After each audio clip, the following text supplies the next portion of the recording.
Sajnos egyáltalán nem kapcsolódik ide, de az a borzalmas science fiction film jutott az eszembe, aminek az a címe, hogy Predestination, amiben a Csákó saját magának az összes őse és az összes leszármazottja is. Nem ajánlom senkinek, de ez csak a családra jutott eszembe, és majd vág ki nyugodtan. Ez elég durván hangzik. Fú, de utálom azt a filmet.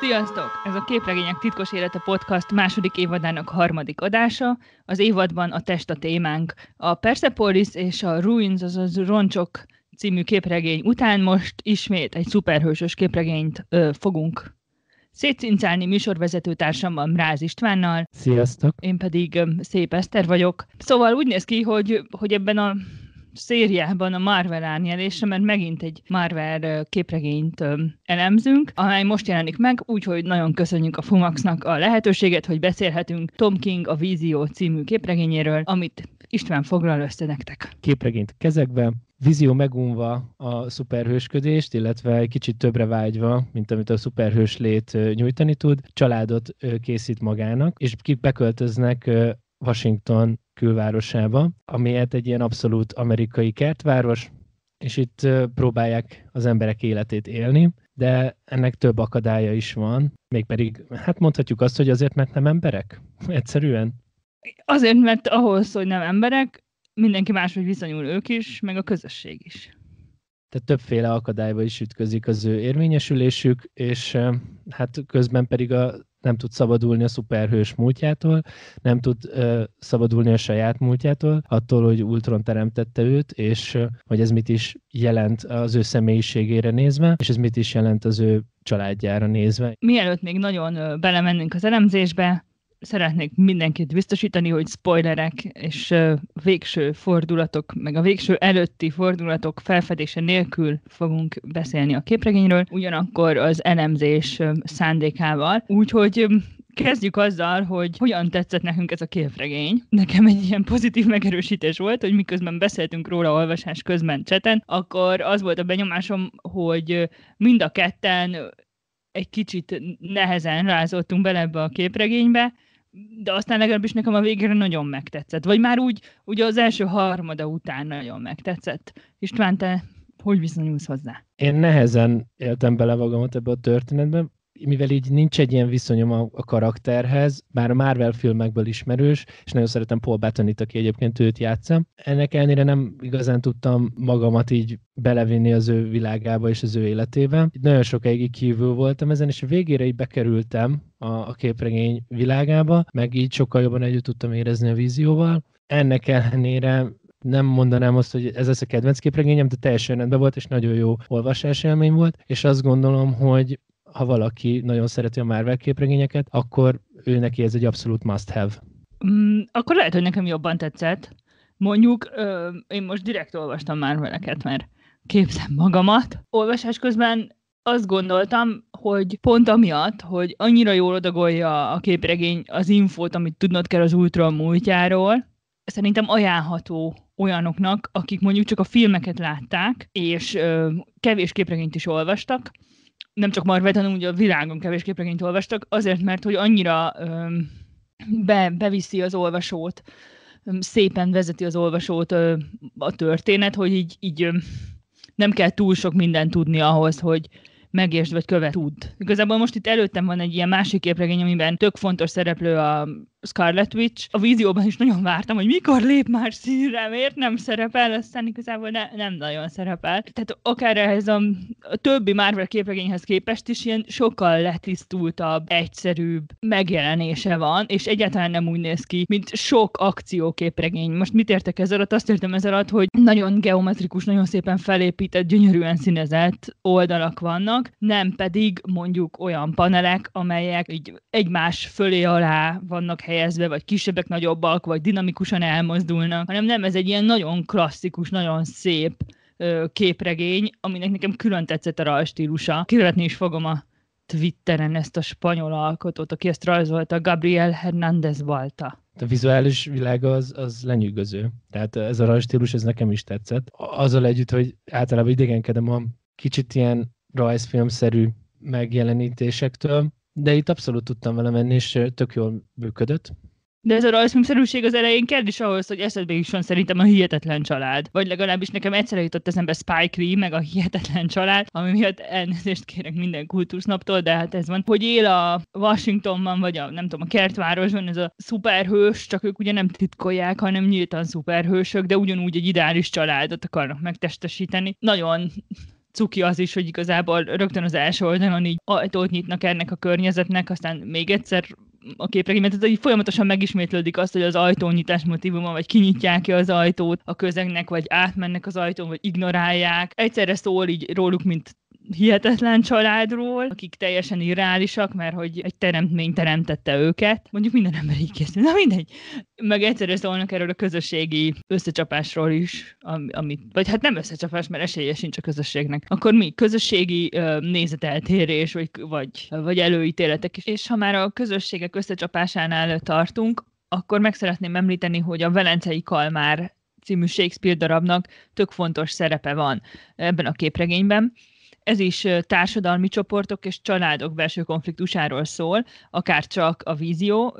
Hát eddig a társadalmi csoportokról beszéltünk, de gondolom majd rátérünk a családokra is. Ebben a Velencei Kalmárban van a Shylock monológia, amelyben Shylock, akit így kirekesztett és kijátszott és kiforgatott a közösség, azon elmélkedik, hogy mihez kezdjen, és hogy bosszút állhat-e, hogy igazságot szolgáltasson, hogy megkapja a saját igazát. Ezt a szöveget tanulják a srácok az iskolában, és ezért szó szerint is benne van egy nagyon drámai ponton a képregényben, és ami miatt nekem nagyon-nagyon tetszett ez az egész, az az, hogy addig csűri csavarja a konfliktusokat, meg a különböző drámai elemeket a Tom King, hogy eljutunk arra a pontra, valamikor tök sokára, amikor a vízió szinte elismétli ugyanezt a monológot, és most nem akarok spoilerezni arról, hogy mik a konfliktusok, de akit érdekel, ez a 198. oldalon van, így direkt fel is írtam, és itt a vízió igazából parafrazálja ezt a monológot, és ugyanúgy, ahogy a Shylock elmélkedik arról, hogy bosszút állhat-e az őt ért sérelmekért, csak hát ő ugye nem Shakespeare, szóval ő nem ilyen gyönyörű szép testmetaforákat használ, mint például, hogyha megszúrtok, nem vérzünk-e, hanem ő vízió nyelven beszél, és egy ilyen racionálisan levezetett gondolatmenetet mond, hogy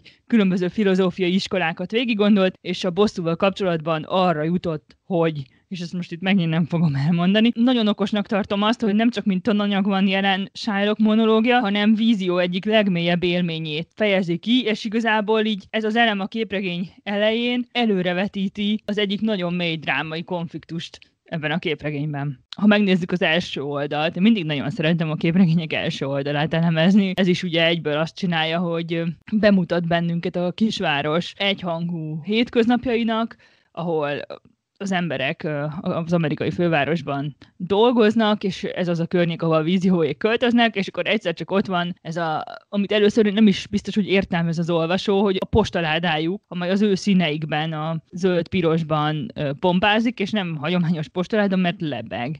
És akkor innen lehet tudni, hogy itt valami elképesztő módon nem lesz rendben, mert akárhogy akarnak is olyanok lenni, mint egy unalmas amerikai hivatalnok, soha nem lesznek olyanok, amíg a postaládájukat sem képesek észrevenni azt, hogy máshogy kell beilleszkedni egy környezetbe. Nekem sokkal inkább olyan filmek jutottak mondjuk eszembe, mint a Poltergeist, vagy a 8 mm a J.J. Abramsnek és a Spielbergnek a közös filmje. Egyébként mind a két filmben közös az, hogy a Spielberg volt a producere.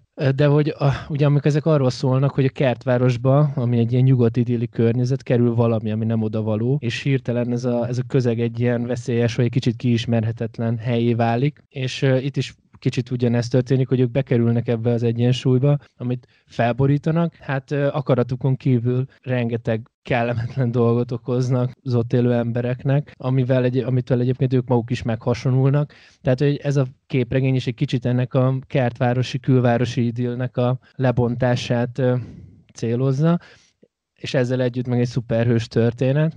Van ez a kertvárosi motívum, ami aztán megváltozik. Ideig arról szól a képregény, hogy ővelük mennyire lehet kivételezni, amiatt, hogy a vízió kismilliószor megmentette a világot, és akkor úgy néz ki a képregény, mintha a diplomáciai mentesség Marvel univerzumban játszódó története lenne, hogy mi az, amit elvárod, hogy a közösség elnézzen neked, mi az a apró, vagy nem annyira apró határátlépés, a normáknak a megszegése, vagy a törvényeknek a megszegése, amely még elnézhető, hogyha te vagy a világ egyik legerősebb embere, és ráadásul az erődet tényleg a közösség szolgálatára fordítod, akkor mi az, amit elvársz, hogy visszaadjon neked a közösség, de nem pénzben, hanem pont azzal, hogy ne vonatkozzanak rád azok a szabályok, amelyeknek egyébként a megtartásáért küzdesz. Ezt a kivételezettséget egyébként 3 különféle zsáneren keresztül mutatja be a képregény. Tehát egyrészt van ez a kisvárosi idill felborulása, amire mondhatnánk, hogy ez egyébként egy ilyen tipikusan amerikai toposz. Azon kívül ott van ugye egy ilyen középiskolai coming of age történet, ahol ugye a gyerekeik a középiskolában lévő konfliktusokon keresztül teszik fel azokat a kérdéseket, hogy kik is ők maguk. És akkor ezen kívül ott van még ez a szuperhősös sztori, ami ugye mindig minden szuperhős csapatban ott van az, hogy valaki éppen most gonosz-e, nem gonosz-e, közénk tartozik, nem tartozik-e közénk, ki is ő valójában, hogy találja meg a csapaton belül a helyét. Tehát ezt a 3 műfajt ilyen nagyon ügyesen mossa egybe, és egy ilyen tök jó egységet képez belőle. Azon túl, hogy a vízió mennyire tartozik, és hova tartozik, azon túl, ami egyre izgalmasabb kérdés lesz, és ahonnan engem elkezdett érdekelni a képregény, az az, hogy az ő ideális családjában, amelyet direkt azzal a szándékkal hozott létre, hogy pótolja az elveszett szerelmét, és ez még mindig nem spoiler szerintem, és mindent ideálisra tervezett, és van ez a 2 kamasz gyerek, akik nagyon jó kamaszok, és járnak az iskolába, és hogy imitálják az emberi élet szokásait, vacsora helyett mindig ilyen vacsora megbeszéléseket tartanak, meg ilyesmi, hogy itt hogy alakulnak a dinamikák emberek között. Egyre több a szürke zóna, egyre több az, amit a másik elől titkolni kell, és ezeknek a titkoknak a következménye pedig halmozottan nő. Először az ember nem gondolná, hogy bármi. Annyira a kisvárosra fókuszál a történet, hogy aztán amikor elkezdi felvezetni a tényleges konfliktust, amiből aztán egy ilyen hatalmas kataklizma lesz a képregény végére, akkor én még nem annyira sejtettem, hogy hova fog kifutni a sztori. Hogy ez az, amivel elkezdődik, és aztán a második lépés az lesz, és a harmadik lépés ez lesz, vagy hogy lehet, hogy ilyen naívan olvastam ezt a képregényt, hanem azt éreztem csak, hogy átalakul, már nem a kisvárosra figyelek, hanem arra, hogy mi történik a családtagokkal, hogyan hömpölyög velük az ár, amit így nem tudnak kontrollálni, és a tekintetben volt szerintem egy kicsit olyan, mint a Hell or High Water, vagy a Triple Frontier, amik teljesen más műfajú filmek, csak az bennük a közös, hogy elindulnak valami kis banális zsánerhelyzettel, vagy a bankrablással, vagy azzal, hogy most akkor mi leszünk a nagyon-nagyon macsó emberek, és akkor ahogy így elkezdenek görögni az események, az összes vízió az irányításért harcol, mármint hogy a családtagok, annál inkább vesztik el az irányítást, csak görögnek az események. Az események előrehaladásában pedig nagyon nagy szerepe van annak, hogy minden abból indul ki, hogy az ő testük mire képes. Így nem csak a víziónak vannak meg ezek a képességei, a saját képességei, hanem ezeket ugye átadta a feleségének is, és átadta a gyerekeinek is. Úgyhogy ők nem gyalog járnak az iskolába, hanem repülnek, át tudnak menni a falakon, hozzá hasonlóan, és a fejükben lévő kristály az ugyanúgy egy ilyen veszélyes fegyverként tud funkcionálni. Ezek miatt a különbségek miatt indulnak el a dolgok, és az emberek ezeket nem tudják kezelni. Tehát szerintem az egy tök jó dolog ebben a képregényben, hogy nem arról beszél, hogy neked más a bőröd színe, vagy máshogy nézel ki, vagy csúnya, vagy szép, vagy hasonló, hanem tényleg ezekkel a nagyon különleges képességekkel foglalkozik, amit az emberek nem tudnak földolgozni, hogy ők így nem tudnak normális emberként sem élni. Tehát végülis ezt is valami módon tematizálja a képregény, hogy hiába próbálnak meg úgy csinálni, mint hogyha normális emberek lennének, ők nem azok. Nem fognak tudni beilleszkedni úgy az emberek közé, ahogy azt ők szeretnék. És pont ez az egésznek a tragédiája szerintem, hogy ezt te látod, mint olvasó, hogy ezt a vízió soha nem látja. Hogy annyira erőlteti ezeket a rituálékat is, amiket tudja, hogy az emberek csinálnak, hogy az emberek szoktak beszélgetni egymással. Ezek a mondatok is, amiket mond, olyan gépiesek, ahogy gondolkozik, a világhoz viszonyul, abban nincsen helye mondjuk az improvizációnak, vagy az érzelmeknek, vagy a testbeszédnek, hanem csak ez a számítógép alapú gondolkodás van, ugyanakkor meg van jelleme, és egy ponton szóba kerül a képregényben, hogy vajon van-e ezeknek a szintezoidoknak lelkük. Mert valamilyen módon mégiscsak egyéniségek, tehát az, hogy a családban megjelenik a hazugság, vagy ugye elkezdenek egymás előtt szerepet játszani, azt szerintem arra enged következtetni, hogy nem csak gépek, hanem személyiségük is van, tehát akkor a személyiségük az nem tartom programozhatónak a személyiséget. Ugyanakkor meg mégsem tudnak emberként funkcionalizálni, nem csak amiatt, hogy creepy, hogy átmennek az ajtón, hanem amiatt, hogy nem tudják, hogy creepy, hogy átmennek az ajtón. Igen, és amikor néha azt érzed, hogy valami emberit mondanak, akkor sem lehetsz benne biztos, hogy ezt nem azért mondják, mert ezt kell mondani abban a szituációban. Tehát például az nagyon érdekes, hogy ugye a vízió, meg a felesége alapvetően mindig ilyen funkciók alapján szólítják meg egymást. Tehát nincs egy becenév, vagy valami, hanem mindig azt mondják, hogy hé, férj, vagy gyere ide feleségem, vagy nem tudom. Nem azt mondja, hogy feleségem, feleség. Feleség, igen. Ettől creepy. Igen, és ugyanakkor meg van az a rész, amikor valamelyik gyerekkel akad valami probléma, és akkor a vízió azt mondja, hogy nincs semmi gond, ő most éppen kamaszodik, úgyhogy ez teljesen rendben van, nem kell közbeavatkozni. Elgondolkodsz rajta, hogy végül is egy okos felnőtt az ezt mondaná ebben az esetben, de ő ezt valóban így is gondolja, vagy csak azt hiszi, hogy ebben a szituációban ezt kell mondania. Van is egy ilyen pont, amikor a narrátor, egyébként a narrációról is tök jól lenne beszélni, de hogy egy nagyon erős narrátori szólam van. Ezt majd befejezem, tehát van egy pont, amikor a narrátor is reflektál erre, hogy és itt a vízió valami teljesen emberi dolgot tett, vagy emberi gondolatmenet következtetésére jutott, és akkor így az oldal 3/4-én így azt gondolt, hogy na végre megértett valamit, és akkor utána így arcon csap a narrátor, hogy de ne gondolja azt a kedves olvasó, hogy emberi logika mentén jutott ide, hanem levezette magában, hogy ez, és ez lett az eredmény. Szóval annyira hangsúlyozza a képregény ezt a távolságot tőlünk, annak ellenére, hogy annyira akarnak hasonlítani, és hogy igazából a testük, ez a szintezoid test is alkalmas arra, hogy modellálja az idegrendszert, hogy a sejt felépítésünknek megfelelően működjék, de ugyanakkor meg sokkal többre is képes, mert hogy sűrűségüket azt tudják változtatni az akaratukkal, ami mondjuk szerintem ellentmond a fizika törvényeinek, de mindegyük ezt tudják. A narrátorra akartam meg visszatérni, hogy először azt gondoltam, hogy akár csak ez a klasszikus megjelenítés, ami nem okoz nehézséget, minden oldal teljesen átlátható, erre rímel rá a szöveg is, hogy van egy narrátor, aki az első oldalon kézen fogja az olvasó kezét, hogy én bemutatom neked ezt a világot, kedves olvasó, ezt kell tudni, ezt kell gondolni, mindig így elmondja, hogy mi a viszonyrendszer, amire figyelnünk kell, mi a háttérsztori, amire figyelnünk kell, és akkor van egy pont a képregényben, ahol így helyre rakja, hogy miért ilyen a narráció, hogy ennek van egy fontos szerepe, és akkor volt az, amikor igazán megtetszett nekem ez a képregény, hogy azt gondolom, hogy jó, ez egy okos húzás, hogy át volt ez gondolva, nem hiába lett sikeres. De most nem mondom el mi az, mert az már spoiler. Én azt gondoltam, hogy baromi béna ez a narráció benne. Amikor így először elkezdem olvasni, nem csak így elkezdem olvasni, és így álltam, hogy ez egy rakás olyan dolog, amit meg lehetett volna csinálni képregényes eszközökkel. Így álltam, hogy ezt most így miért kell. Vagy hogy pont azt gondoltam, hogy csomó olyan, ahol te is mondtad, hogy mit kell gondolni a jelenetekről, hogy kontextualizálja, hogy jó, értem, akkor gondoltak arra is, hogy olyanok is elolvassák, akik nem értenek a Marvel univerzumhoz egyáltalán.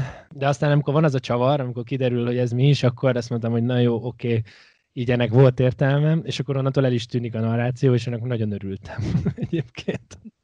Igen, de hogy én sem azt mondom, hogy jó, hogy van a narráció, hanem hogy azt gondoltam, hogy visszanyúlik mondjuk egy korábbi képregény hagyományhoz, amikor sokkal többet narráltak egy képregényben, mint ma. Ma sokkal vizuálisabbak a képregények. És igen, ebben tökre egyetértek, és én is pont azt gondoltam, tehát azért tartottam bénának, hogy nem állt, tehát hogy megint így visszamegyünk abba az időbe, amikor hülyének gondolták az olvasókat, vagy legalábbis gyerekeknek, vagy nem tudom. Nem, tehát, szerintem az is, hogy nem voltak olyan tapasztaltak, mint ma a képregényolvasásban, meg a képszöveg értelmezésben, azért is volt. Na de hogyha emlékszünk a Koska Zoltán képregényére, a Nagy Csére, akkor abban ugye a Gugi Sándor már az 1950-es években felveti, hogy lehetne a leírások nélkül is képregényt csinálni, és hogy mennyivel jobb lenne, mennyivel vizuálisabb lenne. Úgyhogy én azt gondolom, hogy ezek nem csak a tapasztalatlanság miatt voltak ott, hanem itt céloztak így a közönségre is, vagy így az megmutatja azt is, hogy mit gondoltak az alkotók, vagy a kiadók a közönségről. A Scarlet Witch-es képregény a Bosszú anyolai káosz, amit előkészítettem erre a podcastra, és akkor ez azért különleges számomra, mert hogy nagyrészt arra épül, megidézi az előző korok Marvel képregényeit, és montázsokat közöl ezekből az évtizedekkel korábbi oldalakból. És van olyan is, amikor van egy olyan pár oldalas rész, ami pedig egy az egybe ez a korai Marvel esztétika, és itt ez a 6 paneles oldal, ez a korai színezés, meg ilyesmi, és hogy itt is sokat beszélnek, de hogy nem gondolom, hogy itt sok lenne a narráció, ami mondjuk 60-as évekbeli képregény lehet. 60-as évek vége, 70-es. Hogy az, hogy sok a szöveg, az egy ilyen magyar örökség is az irodalmi asszociációk miatt, de fogalmam sincs, hogy a 60-as, 70 éves évek Marvelben mennyire sok narráció volt. Na mindegy. Én csak a gyerekkorom Pókember képregényeire tudok gondolni, meg...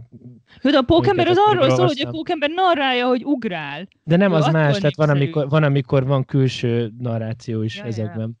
Tehát, hogy még pluszban vannak ilyen narrációk. Tehát, hogy én ezekre gondolok elsősorban. De persze, mondom, azt sem tudjuk, hogy ez, tehát most úgy beszélünk róla, de nagyon tudják, hogy ez miért volt ott. Lehet, hogy ennek egy másmilyen szükségszerűség miatt volt ott. Egész egyszerűen. De ebben az is benne van, hogy általában az amerikai tömegtermékek, vagy annak szánt kulturális termékek, azok próbálnak arra építeni, hogy a lehető legtöbb, legszélesebb közösség meg tudja érteni ezeket. Tehát ezzel csak arra célzok, hogy lehet, hogy vannak, akiknek nincs szüksége ezekre a mankókra, amiket a narráció ad, de másoknak meg lehet, hogy van. Erről csak arra tudok gondolni, hogy van egy ismerősöm, aki hát ilyen 40 éves kora körül kezdett el képregényeket olvasni, és neki például nagyon nehéz volt összerakni a Watchmen-t, hogy abban mi történik, mert soha életében nem olvasott előtte képregényt, és így vizuálisan... Jó, de a Watchmen az a tilos kezdeni. Amikor képregényt tanítottam, az volt az utolsó. Ebben tök igazad van, de ő azzal próbálkozott meg, és az ugye teljesen kiírtotta már ezt a mindenféle narrációs, ilyen mankó technikákat, és ő nem tudta rendesen összerakni bizonyos esetekben, hogy mi történik két képkocka között, vagy hogy ugrunk helyszínt, meg hasonló. Ez tök érdekes. Mondjuk a Watchmen amúgy is nehéz, mert hogy arra épít az Alan Moore, meg a Dale Gibbons, hogy te már tudod egyrészt azt is, hogy hogyan kell elvárni egy szuperhősös viselkedési formulát, meg azt is, hogy hogyan kell képregényt olvasni, és hogy tisztában vagy ezzel az egyes szem első személyi monológizálással is, amit a Rorschach visz. Szóval, hát aranyos, hogy azzal próbálta kezdeni. Kedves hallgatók, mindenkit lebeszélünk, hogy az ismerőseit a Watchmen-nel próbálja a képregények világába bevezetni, ne tegyétek. Semmiképp azzal csak elrettentitek szegény olvasókat, választatok egyszerűbb képregényeket. Most nem mondok címeket, mert nem dolgunk, hogy reklámozzuk őket, de például amiről most beszélünk, az egyszerűbb felépítésű, mint a Watchmen. És ez egyáltalán nem baj. Tehát annak ellenére, hogy vizuálisan sokkal letisztultabb, vagy tehát hogy egy ilyen egyszerűbb struktúrát mutat ez a képregény. Ezzel együtt viszont szerintem, amiről már eddig is beszéltünk, a karakterfejlődés, meg a karakterekben végbe menő lelki folyamatokat, azokat nagyon komplexen ábrázolja. Ez nekem nagyon tetszett. Tehát, hogy tök gyorsan tudtam olvasni, és közben értettem, hogy miről van szó, és együtt tudtam érezni a karakterekkel. Sőt, több lehetőséget adott arra, hogy elidőzzek egy panelen, és jobban megnézem, hogy mit is csinál rajta egy szereplő, vagy mi történik vele. Igen, mert annak ellenére, hogy mennyire egyszerűek és átláthatóak a képek, egy nagyon magabiztos rajzolják fel ezt a világot. Most így random a 43. oldal van előttem, ez szerintem olyasmi, ami még nem a spoileres kategória, amikor a gyerekek rendetlenkedése miatt, és most itt nem mondok többet, az is a igazgató irodába berendelik a szülőket. És akkor itt is megjelenik a rózsaszín narrátori szólam, amiről beszéltünk, látszik, hogy jó sok van, a narrátor jól elmond nekünk mindent, ami itt még egy kicsit számunkra, ahogy mondtuk, még túlírtnak is tűnt, de aztán helyre került, de hogy ami miatt ez ilyen creepy, az mondjuk a második panel, amikor látod, hogy oké, a nőnek a teste, a Virginiának a teste, az már félig egy másik térben van, és így már így kezd átlépni, és erre így egyáltalán nem hívja fel a figyelmet ezekre a transformációkra az oldal, hanem mindig csak úgy ott van. Vagy van az a csókjelenet, amikor a Vízió megcsókolja a Virginiát, és akkor így, ahogy így nézem, hogy mitől ilyen furcsa, akkor jöttem rá, hogy azért ilyen furcsa, mert hogy ők nem megölelik egymást, hanem így belement az egyik test a másikba, valahogy a karja belement, hogy valami ilyesmi, és így tökre el tudja hitetni a képregény azt, hogy ez a vízióék világában a normalitás része, hogy az ő testük máshogy használja a teret, és azt is tudja ábrázolni, hogy az iskolai igazgató nagyon kiakad ezen, és akkor gyorsan iszik egy kis viszkit, hogy kibírja a nap hátralevő részét. Igen, ezek a térváltások egyébként nagyon furák benne.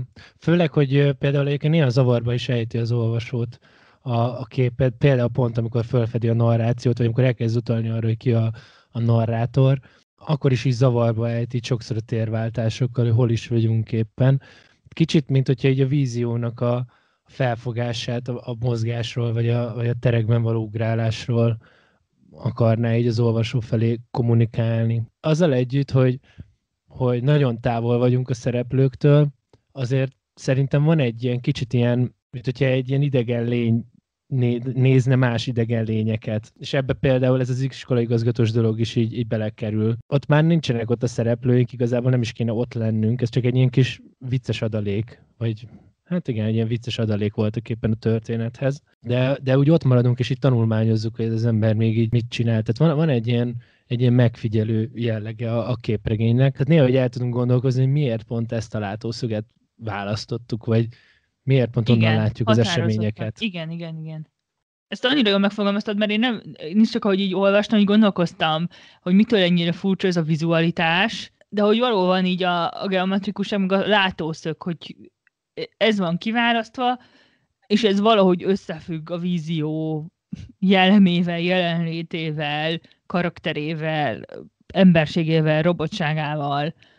Van egy nagyon jó példa a Külső szemlélőre, amikor a víziónak a házát látjuk, amiben mindenképpen csinál valamit, és így voltaképpen így a plafonról nézzünk egy csomó esetben, vagy így a falakból az emberekre, és aztán egyik pillanatról a másikra így kívül kerülünk a házon. Tehát ezt így egy ilyen filmes hasonlata lehet, nem tudom, amikor egy drón így repked a különböző terek között, és így lekövet bizonyos esetben mozgásokat, vagy egy másik mozgás rátér, úgy megyünk végig így a lakáson, meg azon, hogy éppen ki mit csinál, és ráadásul mindenki valami olyasmit csinál éppen, ami nagyon jól jellemzi az ő karakterét. És ez pont imitálja ezzel a vizuális eszközzel a képregény azt, hogy hogyan tapasztal a vízió.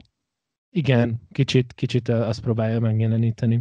Van egy olyan érzésed is, mint hogyha ebben a testben való élést is valahogy a vizualitással megpróbálná érzékeltetni, hogy a vízió testében milyen élni, meg milyen ezzel a felfogással élni, ami velő rendelkezik. És ez a nagyfokú geometrikussága az oldalaknak ebben a tekintetben összeköthető a vízió mozgásának a geometrikusságával is, hogy ő mindig ilyen szögegyenesen tartja magát, nincs testbeszéde. Ugye egyik víziós családtagnak sincsen pupillája, hanem én először azt hittem, hogy üres a szemük, vagy olyan szoborszerű, mint az ilyen ókori római szobroknál, hogy nem faragják ki az íriszüket. Ugyanakkor később odafestették azért. Igen, számunkra sajnos már kevésbé hozzáférhető a festék, szóval én gyerekkorom óta creepynek tartom ezeket a megmaradt festetlen szobrokat. Aztán egy későbbi jelenetben kiderül, hogy van nekik szemfunkciójú dolguk, viszont nincsen szükségük íriszre, úgyhogy ezt nekik nem festették oda. Csak hogy miért gabajodtam ebbe bele? A vízió mozgásának a szakadozottságát és a emberi kifejezések, metakommunikáció hiányát párhuzamba állíthatjuk a képregény egyébként gyönyörű geometrikusságával. Akár a panel elrendezésben, akár a terekben. Annyira gyönyörű geometrikus belsők vannak, hogy öröm volt nézni. És ez azért is fontos, mert ugye ez arról szól, hogy egy gép hogyan kezd el érezni, és ettől sokkal jobb hangsúlyt kapnak azok a jelenetek szerintem, amiben a víziót látjuk, hogy valamit érezni kezd. Tehát ez a merevség, amit így a vizualitásban, meg a testtartásokban látunk, meg ebben a külső tekintetben, így sokkal jobban ki tudja hangsúlyozni azokat a jeleneteket, amik egymással ellentétbe állíthatóak. A forma az érzelmi fokalizációt is sokkal hangsúlyosabbá teszi. István, nekem mondd el, a hallgatóknak meg kifütyüljük, vagy kivágjuk. Tudni akarom, hogy mire gondolsz. Tehát az én kedvenc részem az volt, amikor a Scarlet Witch-csel való kapcsolatát mutatja meg a képregény, és akkor végigmegy az ő kapcsolatuk történetén, és hogy hogyan jut el odáig, hogy megteremti a Virginiát. Az elején azt látjuk, hogy így szerelmesek, meg ilyen érzelmek vannak, és aztán van egy ilyen rész, ahol ő így meghal, és feltámasztja magát, és ilyen totál fehér lesz, és akkor a gyerekeinek elmondja, hogy mi történt, ami ilyen borzasztó ridegen elmondja, hogy ő már nem is az apjuk, és már nem is az anyjuknak a férje, és aztán megint jön egy érzelmes jelent, aztán megint jön valami robotszerű, és ezek itt tök jó ellentét párokat alkotnak, és ez a rideg külső szemlélőpont, ez tök jól megmutatja ezek között a különbséget. Képregény többi részére is ez igaz, de ott jön ki a leghangsúlyosabban, mert kb. Ott így váltakoznak egymással az érzelmes és a rideg jelenetek. Tehát az ő gyerekeik, a Scarlet Witch-nek a víziónak a gyerekei, hogy azokkal mi a helyzet, meg hogy vannak, meg hogy nincsenek, az egy ilyen tudott dolog. Úgyhogy szerintem ezt benne hagyhatjuk. Vagy mindenki megkövezhet, ha találkozunk, úgysem mozdul ki a lakásból, úgyhogy hajrá. Ahol még látszik szerintem ez a merevség, hogy a vízió feleségénél hamarabb nyilvánul meg a szabad akarat. Még a szabad akaratról akarok beszélni egy kicsit. Az, hogy hamarabb nyilvánul meg emellett az is, hogy ő hogyan emberi, hogy ő nem annyira merev, hogy más viszonyban áll a társadalommal, mint a vízió, nem olyan felelős a társadalomért, máshogy is cselekszik, mint a vízió, és az igazsághoz is máshogy áll, és őnála van az, hogy miatt, hogy ő mondjuk így lazább, vagy emberibb, gyarlóbb, ez mennyire jó szó, gyarlóbb, mint a vízió, hogy én ezt a szót, hogy gyarló, így nem tudnám a vízióra alkalmazni, de a feleségére valahogy igen, hogy olyan helyzetekbe kerül, amikben nem szeretne, és amikor neki olyan kockán kell viselkednie, ahogy a vízió megköveteli a rendet, ő abba rokkan bele, és akkor esik szét a beszéde, az, hogy ő vissza kell, hogy illeszte magát ebbe a fegyelmezett, geometrikus szintezoid rendbe, az, ami számára ezt a nehézséget okozza, és őnála is ugyanígy megfigyelhető ez a váltakozás a robotság és az emberség arculata meg cselekedetei között. Szóval ez a játék szerintem nagyon izgé, én nagyon bírtam a feleséget. A feleséget én is nagyon bírtam, de nagyon sajnáltam őt, mert ő ebben a családban voltak éppen funkciótlan. Ugye emberi fogalmak szerint ő háztartásbeli lenne, de nincs szükség azokra a feladatokra, amit egy háztartásbeli ellát. Tehát nem kell vacsorát főznie, mert ők nem esznek, nem nagyon kell takarítania, mert nem igazán koszosak, meg gondolom, ő ezt elvégzi pár perc alatt. Úgyhogy ő voltak éppen már a kezdetektől fogva meg tudja kérdőjelezni a saját létét, mert nincs rá voltak éppen szükség. Ő csak teremtett egy ilyen társnak a vízió, de nem is nagyon van vele, tehát nem nagyon beszélgetnek, vagy ha beszélgetnek, akkor is csak ilyen hivatalos ügyekről vagy dolgokról. Úgyhogy én igazából nem lepődtem meg azon, hogy nála történik meg először ez a dolog, hogy ő elkezd, hát nem az öntudatára ébredni, de hogy így a saját emberi, meg mechanikus létét így megkérdőjelezni, hogy ki is ő, meg mi is ő valójában. Olyan, mint hogyha a vízió, akit a képregény többször is hasonlít Istenhez, vagy az Ószövetségi Istenhez, hogy vannak ilyen parafrázisok, meg átiratok, hogy mintha a vízió tudná, hogy igen, kell teremteni az embernek egy társat, mert az jó, mert az jó kiszólás, és nagyon tetszett nekem egyszer, amikor volt, de nem tudná, hogy ez mire való. Hogy nem tudja elképzelni egy ennyire tökéletes entitás, mint a vízió, az, hogy mi a csodát kezdjen egy feleséggel, egy ilyen társi viszonnyal, egy valakivel, aki nem a Scarlet Witch. Szerintem ez tök érdekes. Én még azon gondolkoztam, hogy náluk így mi az identitásnak az alapja. Mert hogyha ők robotok, és kb. Így a testük az így lecserélhető, mint egyébként, ahogy abban az általam idézett jelenetben is látjuk, hogy a vízió le tudja cserélni a testét bármikor, és valamilyen sok szempontból önazonos tud lenni, amikor már mégsem önmaga, hogy mi az identitásuk alapja, és ők hogyan határozzák meg önmagukat. És szerintem ez is egy ilyen fontos kérdés a képregényben, ez pláne a gyerekeken keresztül mutatja meg, akik valóban kamaszok, és tehát többféle képpen kérdőjelezik meg ezt a dolgot, hogy mik is ők, vagy kik is ők. Igen, a nőnek igazából nincs is más identitása, mint az, hogy a családot meg kell tartani, össze kell tartani, és ebből lesz a konfliktus, hogy nincs neki más, csak ez, hogy teljes energiákkal azt a képet, hogy mi vagyunk a tökéletes szintezoid család, akik humánnak adják el magukat, meg kell őrizni. Mivel hogy ez egy ilyen drámai fordulatokban gazdag képregény, ebből aztán egy konfliktus lavina fog kerekedni, de hogy neki nem adott mást a vízió, mint ezt a hiányt, vagy ezt az igényt. Hát meg ezt a tipikus maszkulin szerepet, hogy legyél mellettem, és legyél szép. Tehát szerintem ez igazából ezt a kérdést is felveti, hogy a víziónak mi volt a felfogása mondjuk a párkapcsolatról. És ez egyébként a Scarlet Witch-es jelenetekben is benne van kicsit, hogy ő hogyan viszonyul a dolgokhoz, meg a Scarlet Witch hogyan viszonyul a dolgokhoz. És hát az a kapcsolat sem véletlenül nem működött. A Virginiának egyébként még az egyik nagyon fontos metaforája itt a család összetartása kapcsolatban, az maga a ház. Hogy ahogy őt a fegyelem szétszedi, amit már említettem, úgy a ház is egyre rosszabb állapotba kerül. Őt többnyire így a nappaliban látjuk olyan tárgyak társaságában, amelyek nem az emberi civilizáció részei, tehát itt van olyan tárgy, amit Amerika kapitánytól kapott, de vakandai fémből van. Mi van még? Ez a váza, amiben valami sav van, nem jegyeztem meg ilyen különböző szuvenírek, meg ez a növény, amivel látni a jövőt.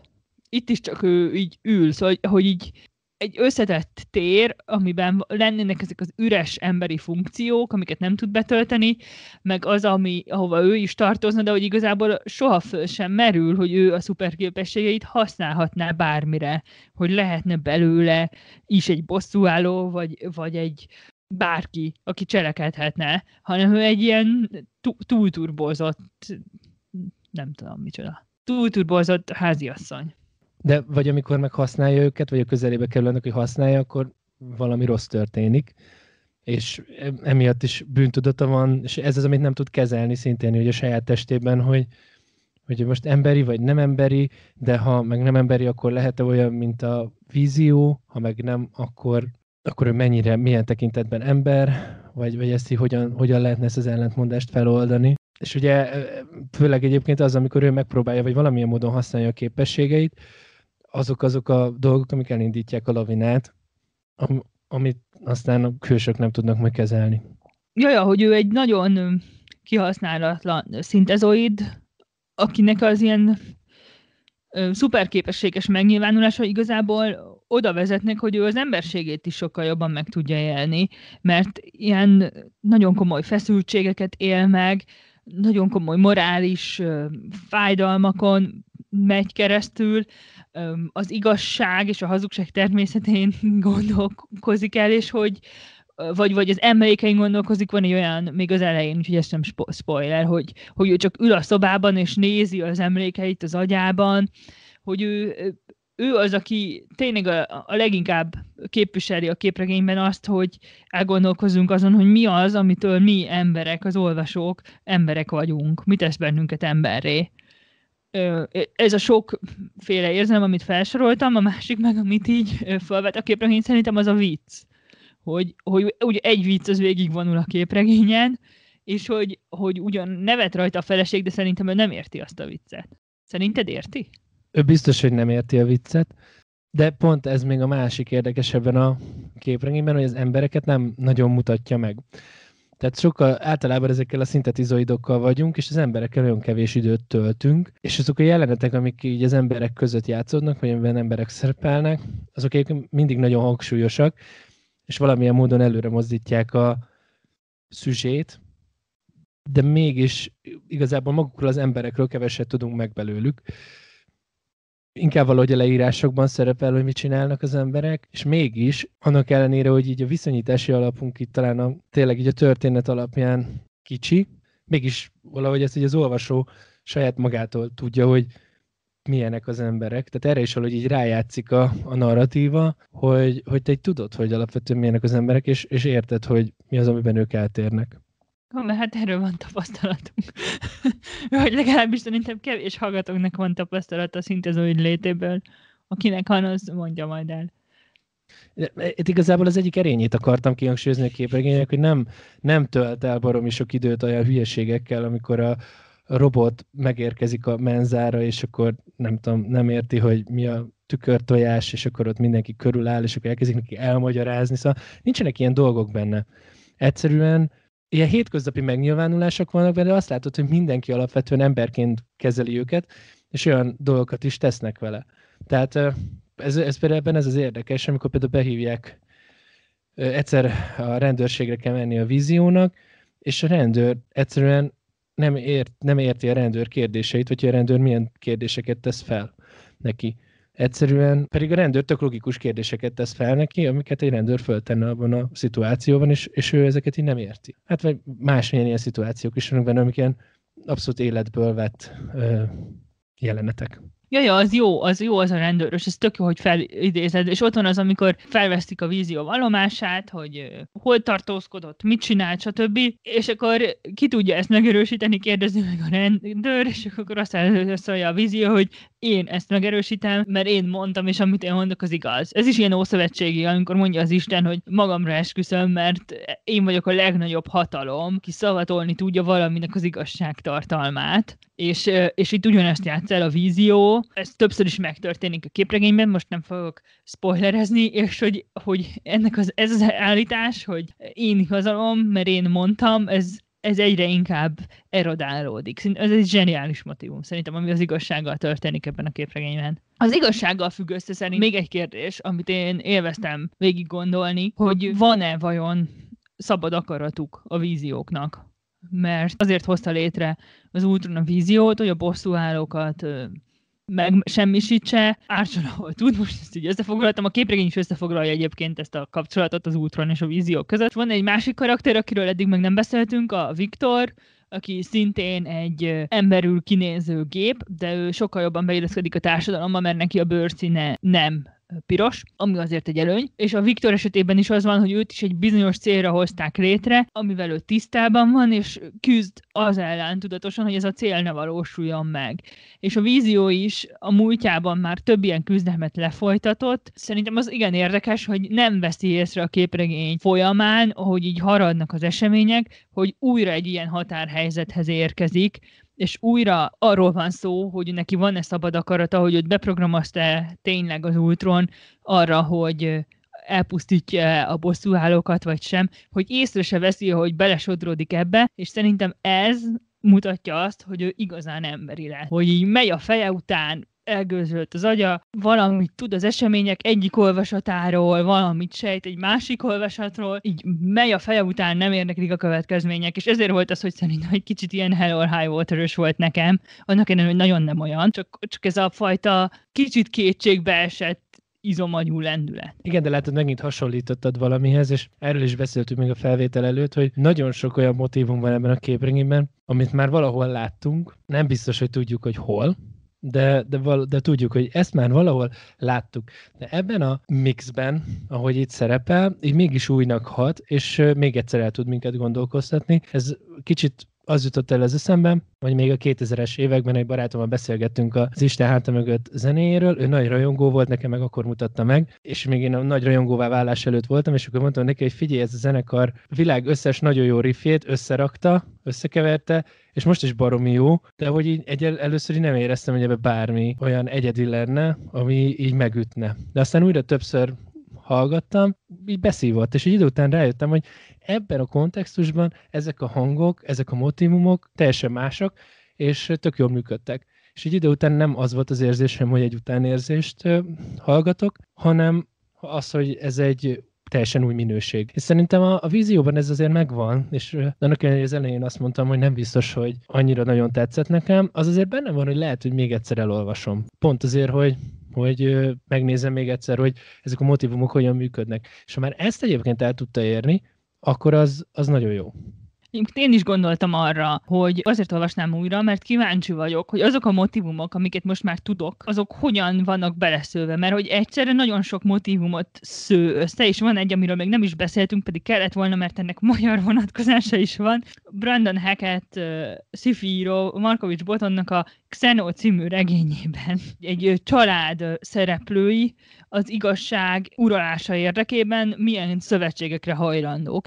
És ugye ez szerintem több filmben is benne van, most nem tudnám megnevezni őket, ennek a család összezárás, családon belüli szövetségek motivumának egyébként most nagyon nagy felfutása van szerintem a kortárs kultúrában. Erre is látok egy ilyen variációt ebben a képregényben, szóval most én így újraolvasva nagyon szívesen megnézném, hogy hogyan alakul az egyes szereplők igazsághoz való viszonya, és kivel van szövetségve. Az, hogy ez a motívum egyre többször köszön vissza különböző művekben, azt szerintem nem véletlen, mert most kérdőjeleződik meg a nukleáris családnak az eszméje, és valószínűleg egyre több mű kezd el erre reflektálni. Ez itthon is elég nagy kérdés, főleg mostanában, hogy mit nevezünk családnak. Most van annak a próbája, így azok az idők járnak, amikor meg tudjuk nézni, hogy ez a társadalmi egység, vagy szociológiai egység, ez a 21. században is érvényese. És ha igen, akkor mik az előnyei és mik a hátrányai? Milyen olyan film van még, amilyen összezáró családokról szól? Ezt most nem a podcast kedvéért kérdezem, hanem tőled, mert ezen gondolkoztam, hogy ez egy annyira ismerős motívum, és csak a Hackett könyvét tudtam felhozni, pedig biztos, hogy van ez az összezáró család, hogy egyfajta igazságot megtartsanak. Szerintem az Agatha Christie regényeinek a 40%-a. Uh-huh. Meg egy kicsit olyan is, mint az ügynök halála. Értem a párhuzamot amúgy. Az élet hazugság, látszatfenntartás. Én a víziót egyedinek tartottam. Szerintem egyedi módon szőtte össze ezeket a kulturális elemeket. Ebben abszolút egyetértek. Ez volt a Képregények titkos élete podcast legújabb adása. A Vízió című képregényről beszélgettünk, amit köszönünk a Pumaxnak.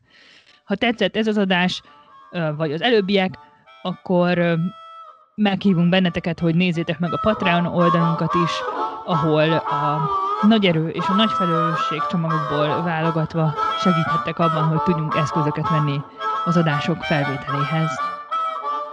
Ne felejtsétek, hogy a YouTube-on megtaláljátok az adást az adott műből lévő illusztrációkkal, ezen felül pedig ott vagyunk a Spotify-on, az Apple Podcaston, illetve az Anchor FM az otthonunk, ahol azt tudtok nekünk mindenféle kommenteket, akár hangfájl formátumban is hagyni, hogy halljuk a hangotokat.